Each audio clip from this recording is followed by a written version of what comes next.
नमस्कार दोस्तों। आप देख रहे हैं सोशल साइंस टुडे। अगर आप कॉम्पिटिटिव एग्जाम की तैयारी कर रहे हैं तो ये शॉर्ट्स आपके लिए बहुत जरूरी है।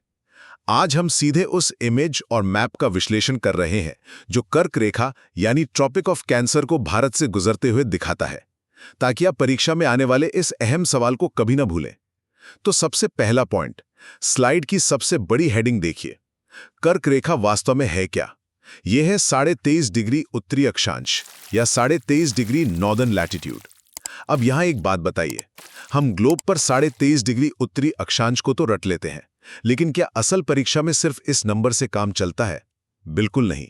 असली चुनौती तो भारत के मैप से जुड़ी है ना। और यहीं आता है हमारा दूसरा पॉइंट।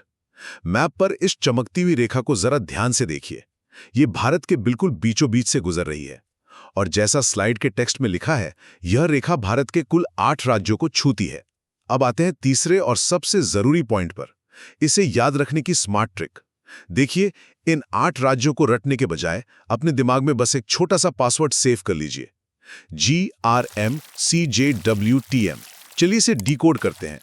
G से गुजरात, R से राजस्थान, M से मध्य प्रदेश, C से छत्तीसगढ़, J से झारखंड, W से पश्चिम बंगाल, T से त्रिपुरा और M से मिजोरम। स्लाइड में जो इन राज्यों के अलग अलग छोटे और रंगीन नक्शे दिखाए गए हैं ना, वो इसे विजुअली याद रखना और भी आसान बना देते हैं।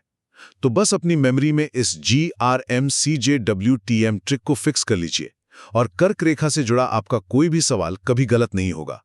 सोशल साइंस टुडे देखने के लिए धन्यवाद।